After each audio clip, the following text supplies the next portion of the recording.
Assalamualaikum warahmatullahi wabarakatuh. Bismillahirrahmanirrahim. Alhamdulillahi rabbil alamin, wassalatu wassalamu ala asyrafil mursalin Sayyidina Muhammadin wa ala alihi wa sahbihi ajma'in. Qala al-muallif rahimahullahu ta'ala: wa nafa'ana bi'ulumihi wa bi'ulumi sa'iris salihin fid daraini amin. Babu ma dzukira min tawadhu'ihi sallallahu alaihi wasallam. Kalau kemarin kita membaca tentang apa? Keberanian Nabi Muhammad sallallahu alaihi wasallam, ya. Kemarin kita baca tentang apa? Keberanian Nabi Muhammad sallallahu alaihi wasallam. Silakan. Hari ini kita belajar mengenai rendah hatinya Rasulullah sallallahu alaihi wasallam. Jadi Nabi kita sallallahu alaihi wasallam adalah orang yang sangat rendah hati, ya. Saking rendah hatinya Nabi, sebelum kita baca hadis ini, ya. Satu hari utusan Raja Kisra dari Persia atau Romawi ini datang membawa surat untuk Nabi Muhammad SAW. Ketika sampai di Madinah, ini utusan menanya ke orang Madinah, saya ingin bertemu dengan Nabi Muhammad SAW, presiden kota Madinah. Tapi rupanya yang ditanya sama dia adalah halaqahnya Nabi Muhammad sallallahu alaihi wasallam.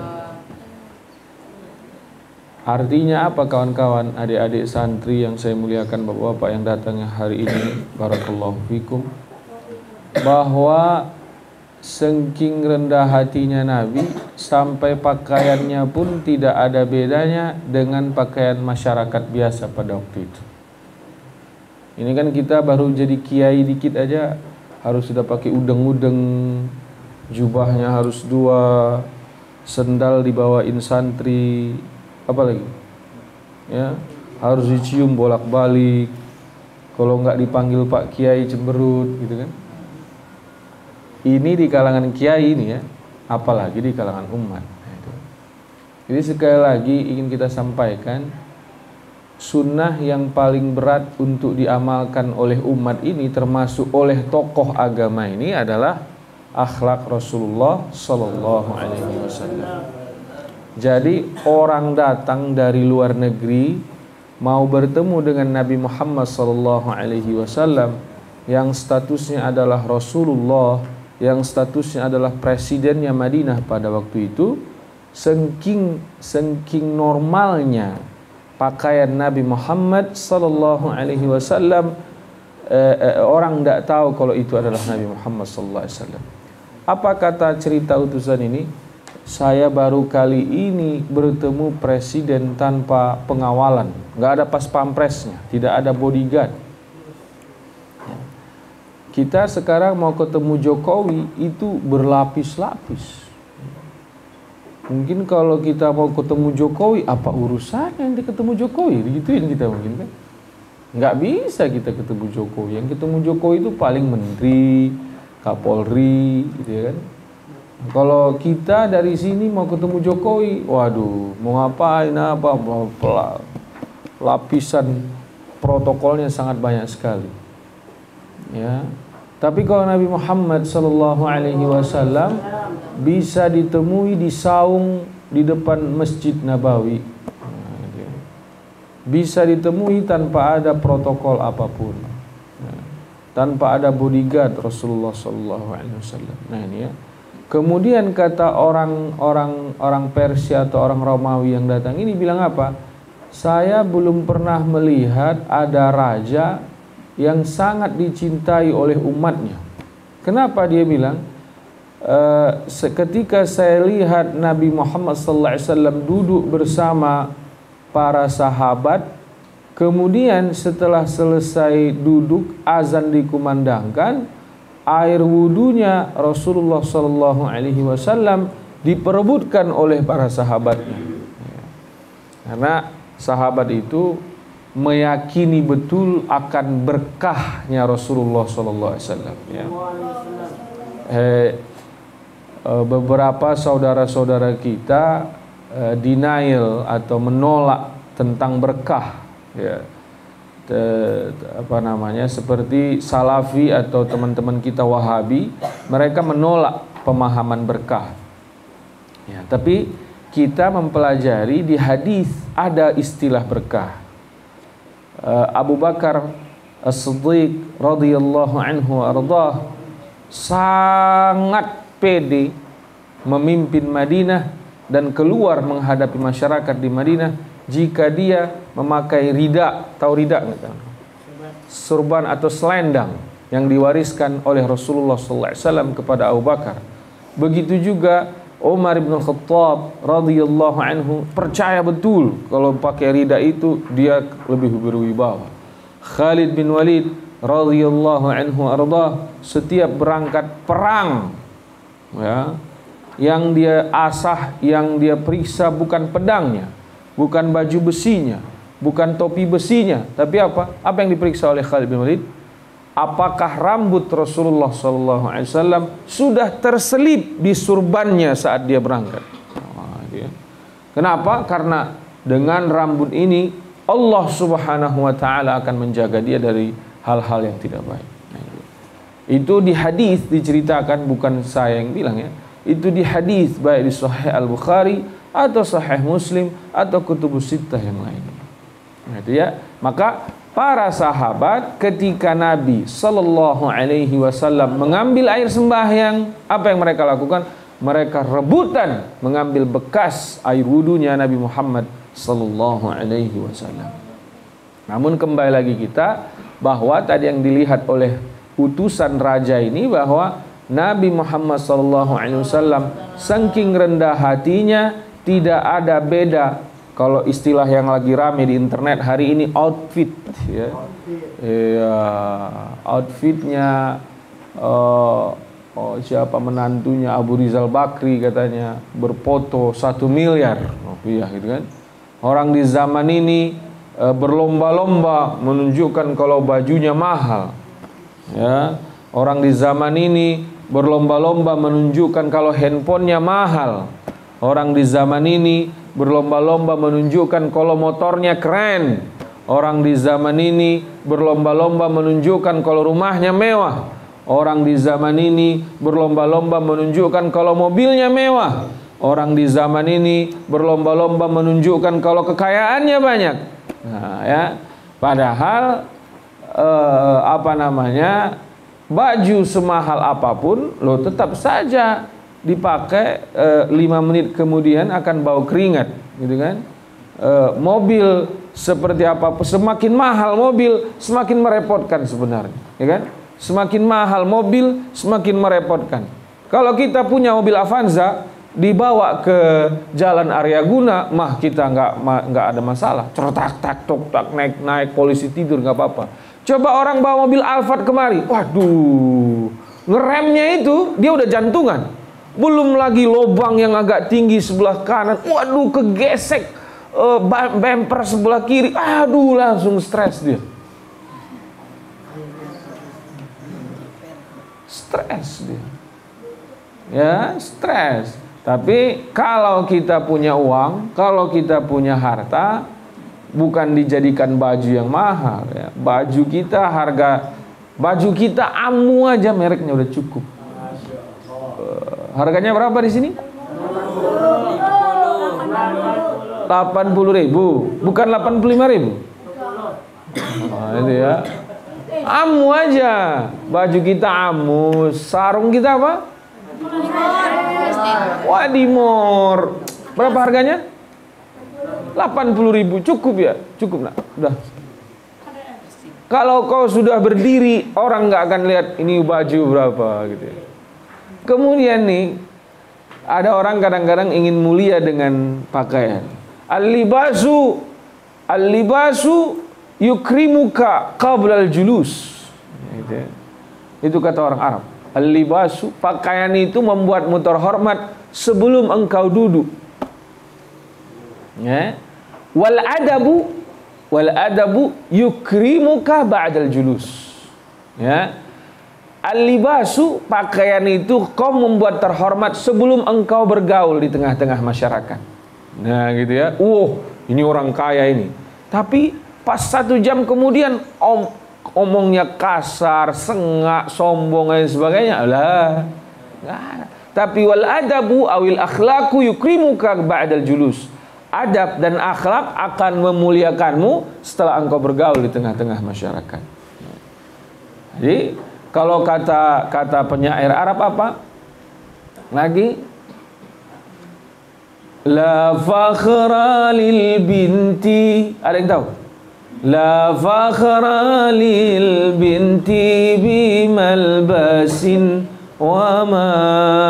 Terus? Sudah? Iya, la fakhra lil binti bimalbasin wa ma bihi tahallat min hullin innama fakhral fatati bil ulumi wal adabi la bil jamali wal hariri waz zahabi. La fakhra lil binti bimalbasin wa ma. Ini ya. Tapi ini ceritanya buat cewek ini, nggak apa-apa lah ya, kita bahas cewek hari ini ya. Gadis itu tidaklah cantik dengan perhiasannya, gitu ya. La fakhra lil binti bimalbasin wa ma. Gadis itu tidaklah cantik dengan pakaian yang dia pakai. Jadi besok jangan kau tersepona melihat perempuan karena jilbabnya yang anggun dan lain-lain sebagainya. Udah kau bilang kayak gitu. Baru santri Bahtuil udah bikin kau standarnya kecil kalian ini ya. Jangan ya, bihi tahallat min hullin innama, atau dengan perhiasan yang dia pakai. Ya, dia pakai lipstick, dia pakai bedak tebalnya 5 cm dari pipinya, kau pikir kan?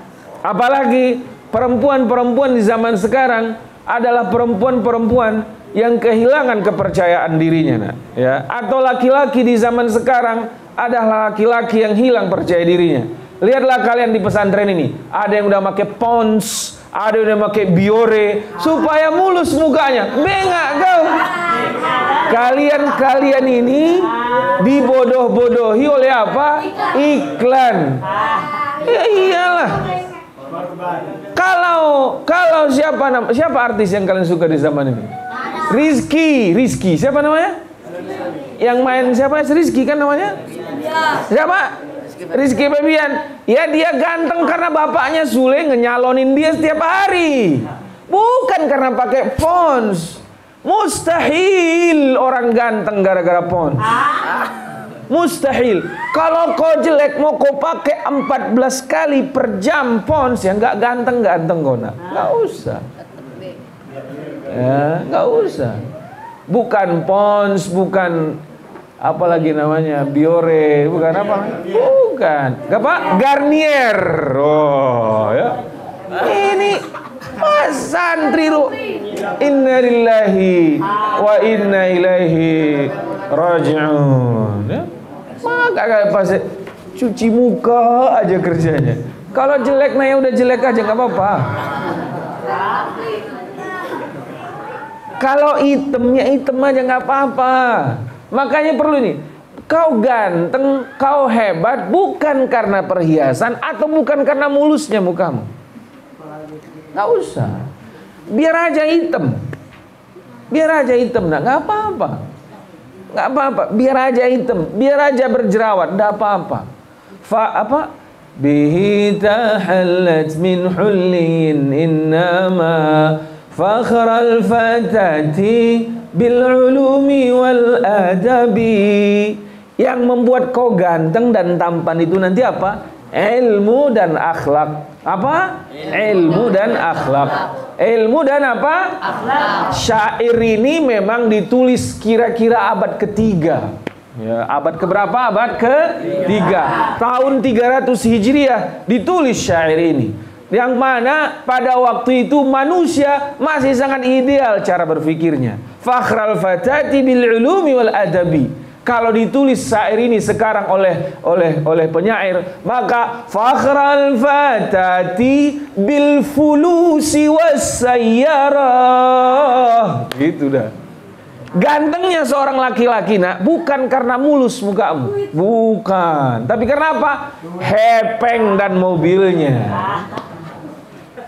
Kau Nina jelek, hitam pekat. Oke? Tapi mobilmu Mercedes-Benz. Oh, Raisa and the gang gak naksir sama kau. Bukan santri Batu yang naksir sama kau. Itu zaman sekarang. Tapi kita tetap dengan zaman yang dulu. Fakhral fatati bil ulumi wal adabi. Gantengnya seorang laki, cantiknya seorang perempuan karena apa? Ilmu dan akhlak. Maka berilmulah, hafallah Al-Quran, hafallah matan jurmiyah, hafallah amsilatut tasrif. Belajarlah kau baik, nanti ganteng kau nak. Pasti ganteng kau kelihatan. Pasti ganteng kau kelihatan. Gitu ya. Hafallah Al-Quran. Oh, saya jamin nanti kalau kau udah hafal nak Al-Quran, hafal 30 juz, matan jurmiyah hafal lancar bolak-balik, amsilatut tasrif hafal bolak-balik, saya tanda tangani kau ganteng 100%.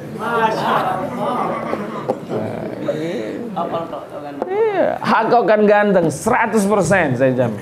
Dan saya jamin nanti kau dapat istri cantik. Paham? Ya. Jadi fakhral fatati bil ulumi wal adabi, la bil jamali wal hariri wal zahabi. Bukan karena jogroknya yang ganteng, bukan. Bukan tampang yang membuatmu ganteng. La bil jamali wal hariri, bukan sutra yang membuatmu ganteng. Wal zahabi, ataupun emas, ya. Bukan karena emasmu, bukan karena sutramu, bukan karena jogroganmu. Oh, tahu jogrok nggak? Nggak tahu kalian jogrok ya? Tampang ini loh. Kita kalau mau beli kambing itu kan, kalau kambing etawa, jogroknya itu ganteng, betul nggak? Tapi padahal karkasnya dikit. Tahu nggak kalau kambing etawa? Kambing kita yang belakang itu etawa, kan jogroknya gede. Coba lihat kambing kacang kita ada di situ, yang 3 ekor. Jogroknya kecil, tapi dagingnya, keren. Coba lihat sapi limousin, sapi kita itu, jogroknya keren, tapi karkasnya dikit. Ya, kalau sapi Bali, kecil memang, tapi pas disembelih banyak dagingnya. Nah, itu ya.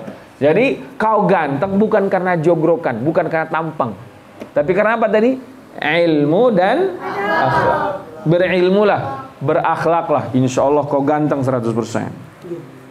Ya, nah, itu tentang rendah hatinya Nabi kita Muhammad sallallahu alaihi wasallam.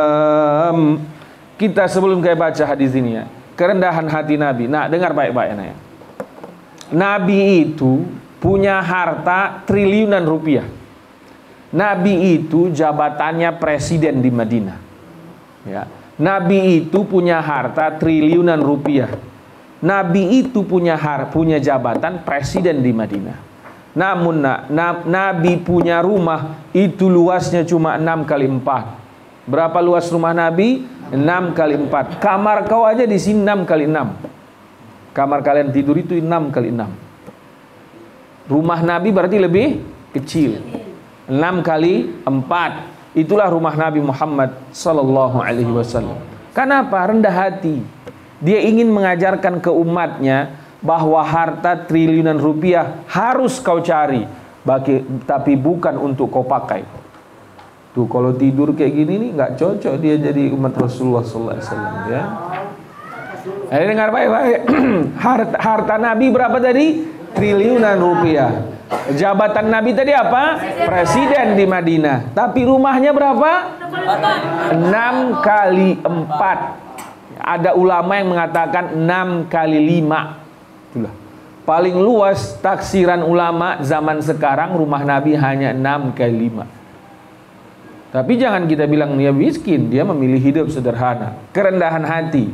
Ya, kita baru jadi apa dikit aja rumah kita udah la ilaha illallah gitu ya. Kadang nggak mampu kita mencontoh kesederhanaan atau kerendahan hati Nabi kita Muhammad sallallahu alaihi wasallam. Setiap pulang ke rumah pagi hari, Aisyah, apa sarapan yang kau bikin buat abang? Ada bang, air putih sama korma. Coba kita sama bini kita, Dek, kau bikin sarapan apa? Air putih sama roti. Kau ini nggak bisa kombinasi uduk apa? Gitu kan? Nggak bisa kita. Jadi Rasulullah SAW apa sarapannya? Air putih dan korma. Air putih, korma, sudah cukup. Itulah kerendahan hati Nabi Muhammad SAW. Padahal Nabi SAW bisa saja pesan lontong Medan ke Medan hari itu juga. Saking banyaknya duit Nabi kita SAW. Bisa dia pesan gabus pucung hari itu juga. Bisa dia pesan coto Makassar hari itu juga. Bisa dia pesan ayam taliwang dari Lombok langsung Hamid. Bisa dipesan oleh Nabi Muhammad sallallahu alaihi wasallam. Tapi pas dia pulang ke rumah, Aisyah jawab, yang ada air putih sama korma. Gak apa-apa ya kita sarapan. Satu hari Nabi pulang lagi ke rumah dari salat subuh. Dek, masak apa kau, Dek? Nggak ada apa-apa bang di rumah. Ya udah kita puasa saja. Allah, ini kan luar biasa ya. Jadi nggak ada apa-apa di rumah. Air nggak ada, korma juga nggak ada. Kemudian Nabi bilang apa? Kita puasa. Padahal duit Nabi berapa? Triliunan rupiah. Jabatan Nabi apa? Presiden. Nah, itulah kerendahan hati Nabi Muhammad sallallahu alaihi wasallam. Nah, ini kita baca dulu ya. An Aisyah radhiyallahu anha qalat qultu qala an Mujahid an Aisyah radhiyallahu anha qala qultu ma kana yasna'un nabiyyu sallallahu alaihi wasallam fi baitihi. Mujahid ya seorang ulama bertanya. Mujahid ini ulama tabi'in yang termasuk sangat ahli terutama di bidang tafsir ya, Imam Mujahid bertanya kepada Bunda Aisyah radhiyallahu anha, qultu, aku tanya, makana yasna'un nabiyyu sallallahu alaihi wasallam fi baitihi. Bunda Aisyah, Nabi itu kalau di rumah ngapain? Ya, Nabi itu kalau di rumah apa? Ngapain? Apa jawab Bunda Aisyah? Qalat yakhsifun na'la wa yarfa'u thawba. Yakhsifun na'la wa yarfa'u thawba. Dia ngapain di rumah sallallahu alaihi wasallam? Mencuci sendal, menjahit sendal, merapikan sendal di rumah. Gitu ya. Saya aja nggak pernah saya nyuci sendal saya. Saya pasti yang nyuci sendal saya istri saya. Gitu ya. Apa gunanya saya beristri saya gitu kan? Cuci sendal, gitu. Karena apa? Nggak mampu kita mengamalkan akhlak Rasulullah SAW. Kita nyuci sendal sendiri. Wah, ini benar-benar Rasulullah SAW sudah itu ya. Yakhsifun na'la. Kemudian apa? Yarfa'u thawba. Kalau guru kita zaman dulu, yakhsif itu diartikan menjahit ya. Yarfa'u itu diartikan dengan mengangkat. Indah. Nabi itu di rumah, dia cuci baju, dia keringkan baju, dia jemur baju, kemudian dia setrika baju, dia lipat bajunya. Waduh, ini nggak sanggup, saya juga nggak sanggup ya. Saya di rumah, yang nyuci baju saya istri saya, Yang ngerapiin baju saya istri saya, yang nyetrikain baju saya istri saya, yang narok baju saya di lemari siapa? Istri saya. Saya mandi, baju saya sudah di depan, sudah tersedia. Udah, itu dia. Nggak mampu kita kayak Rasulullah SAW. Rasulullah SAW disetrika sendiri bajunya, dijahit sendiri kalau ada yang putus benangnya, dirapikan sendiri oleh Rasulullah SAW. Ini menunjukkan apa? Betapa rendah hatinya siapa? Nabi Muhammad alaihi wasallam. An Anasin radhiyallahu anhu qala kana Rasulullah sallallahu alaihi wasallam ya'udul marida. Ini ya indikator dari kerendahan hati Nabi dimunculkan lagi oleh Anas bin Malik lebih banyak. Pertama, kana ya'udul marida, bahwa Nabi itu selalu menjenguk orang sakit dan nggak pilih-pilih. Kalau kita kan pilih-pilih, ya kan? Kalau tokoh masyarakat yang sakit kita datang berkunjung. Kalau yang sakit adalah orang yang kurang soon, nggak ada orang berkunjung, betul nggak? Iya, kan ada orang di kampung itu kurang soon, sakit, ada yang kunjungin nggak kira-kira? Nggak ada. Tapi kalau orang terhormat sakit, banyak yang kunjungin nggak? Banyak. Nah, gitu kan? Kalau Nabi, kata Anas bin Malik, kana ya'udul marida, semua yang sakit dikunjungi oleh Nabi Muhammad SAW. Ini akhlak, dan ini terus terang agak sangat sulit diamalkan kawan-kawan ya. Kemudian apa? Wa yatba'ul janazati, ya, dia mau menghantar jenazah ke pemakaman kita, jenazah yang kita antar, kalau kita kenal, kalau kita sahabatnya, kalau dia adalah tokoh masyarakat. Kalau enggak kita kenal, kalau enggak tahu kita siapa, enggak mau kita ngantarnya ke pemakaman. Nabi siapapun yang meninggal diantar sama dia ke pemakaman, waju yujibu da'watal mamluki. Oh, ini lebih hebat lagi. Dan dia mau menghadiri undangan hamba sahaya, pembantunya nikah, dihadiri sama Nabi pernikahannya. Anak pembantunya wisuda, dihadiri acara wisudanya. Pembantunya bikin sunatan, dihadiri oleh Nabi sunatannya. Nah, itu ya. Itu Nabi SAW. Pernah Nabi diundang oleh salah seorang miskin di Madinah. Ya, diundang oleh Nabi orang miskin di Madinah. Ya, dibilang sama dia, ya Rasulullah, saya ingin betul engkau makan di rumahku. Saya ingin betul agar engkau menikmati masakan istriku. Boleh. Datang Nabi kita Muhammad sallallahu alaihi wasallam. Yang dimasak oleh bapak dan ibu ini hanya apa? Nasi uduk sama ikan asin sama cambal dicolek, udah. Sama sayur bening bayam, udah, pakai kencur, cukup. Dan dihadiri oleh Nabi SAW. Makan Nabi puas. Dan Nabi SAW menunjukkan gaya kalau makan itu enak betul. Gitu, ya. Kalau kita kan di rumah reot kita makannya pun ambil dikit aja, pura-pura malu nggak selera, main kayak gitu-gitu ya kan. Jangan begitu gitu ya. Nabi itu yujibu da'watal mamluk, ya. Wa yarkabul himara. Nah, dia mau naik keledai. Keledai kan ya? Ya, keledai ya, dia mau naik keledai. Nah, ini supaya tahu betapa rendah hati Nabi harus saya sampaikan. Nabi itu kendaraannya qaswa. Ya, qaswa itu onta termahal pada waktu itu ya. Kita boleh bilang di zaman sekarang harga qaswa itu bisa belasan sampai puluhan miliar ya. Karena qaswa ini onta yang bisa diajak jalan sampai 450 km. Tanpa banyak istirahat, mampu membawa beban beban yang banyak, itu qaswa ya. Mampu berlari, bisa jalan membawa beban, nah itu qaswa. Maka dia qaswa ini adalah kendaraan yang mahal ya. Nabi itu sallallahu alaihi wasallam kalau kendaraannya agak mahal, bukan agak, memang mahal.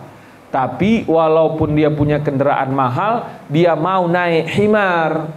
Walau dia punya Velfire, walau dia punya Rubicon, walau dia punya apa lagi yang mahal, Land Cruiser ya, tapi dia mau naik jangan Kijang masih mahal, Ayla masih mahal, angkot. Nah betul, dia mau naik angkot. Ada waktu itu jawara namanya Abdul. Siapa namanya? Abdul. Ini jawara Jet Li, Jackie Chan, Donnie Yen makalah. Tahu kau Jet Li? Tahu Jackie Chan? Tahu Donnie Yen? Ip Man ya, Ip Man. Itu nama aslinya Donnie Yen. Itu tahu Bruce Lee? Oh, ini nih Abdul Wud ini kalau sparring sama Bruce Lee, Jackie Chan, Mike Tyson sekaligus kalah ini empat-empatnya ini. Oh, itu siapa namanya? Abdul Wud, jawaranya Jazirah Arab. Di tangannya mati sudah banyak orang. Wah, ya. Di peperangan Khandaq dia bilang, Muhammad, keluarkan jagoan kau yang dari Mekah. Biar kalian tahu siapa sebenarnya kakak tertua di negara ini. Wah, gitu kan? Wah, denger itu. Woi, banyak yang maju. Keren ya, kalau pasukan Nabi itu keren ya, banyak yang maju. Tapi dia bilang harus orang Mekah. Maju anak muda, masih umur 19 tahun. Wih, anak muda Pak, 19 tahun umurnya. Siapa yang maju? Ali bin Abi Thalib radhiyallahu anhu warḍah. Kata Abdul Wud apa? Andai bapakmu yang maju berani aku lawan, katanya. Kau masih kecil. Kau masih kecil. Mungkin Ali bilang gini pada itu, jangan panggil aku anak kecil paman, gitu kan? Betul gak? Jangan panggil aku anak kecil paman, gitu kan? Siapa yang nonton Siva? Siapa yang nonton Siva? Ya, Ali bin Abi Thalib bilang, umur saya boleh kecil, bapak boleh punya jam terbang banyak, tapi kita harus buktikan sparring kita baik-baik. Wah, itu ya. Ketika Ali bin Abi Thalib maju menghadapi Abdul Wud, itu tak mampu Ali memuaskan penonton. Kenapa? Karena baru langkah ketiga Abdul Wud sudah berpisah leher sama kepalanya. Itu diriwayat karena baru langkah ketiga gerakan Ali bin Abi Thalib itu Abdul Wud sudah apa? Pisah kepala dan leher, kepala dan mana. Itu semua yang nonton langsung ketakutan sudah sama Ali. Oh, itu. Bayangkan peperangan Khandaq itu pasukan kafir itu 10.000 orang. Kalau saya salah momen peperangannya nanti saya cek lah ya, apakah ini peperangan Khandaq atau peperangan Uhud. Tapi itu di salah satu peperangan yang dua itu ya. Langsung ciut semua pasukan musuh, ketakutan. Waduh, ternyata Nabi Muhammad sallallahu alaihi wasallam punya pasukan yang sangat luar biasa. Namanya siapa? Ali bin Abi Thalib. Tetapi Ali bin Abi Thalib itu kalau jalan di kampung rendah hati, enggak kayak pesilat yang baru belajar kan? Oh, udah begitu-gitu langsung ya kan? Udah sengaknya minta ampun. Padahal belum bisa apa-apa. Ya, nggak boleh gitu ya.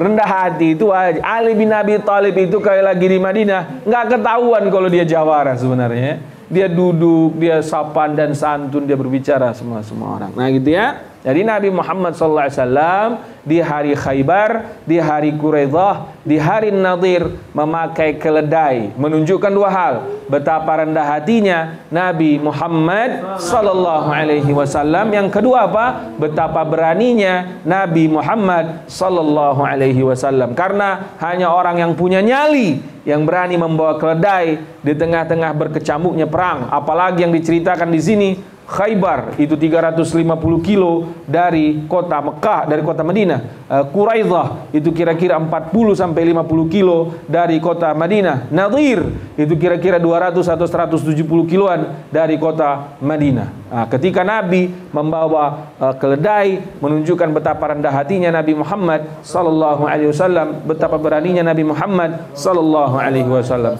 Semoga kita dianugerahkan oleh Allah Subhanahu wa taala sifat rendah hati, sifat pemberaninya Nabi Muhammad sallallahu alaihi wasallam, dan semua akhlak Nabi Muhammad sallallahu alaihi wasallam bisa kita teladani sehingga Nabi Muhammad sallallahu alaihi wasallam tersenyum dari Madinah melihat bahwa kita mampu mengamalkan akhlak Nabi Muhammad sallallahu alaihi wasallam.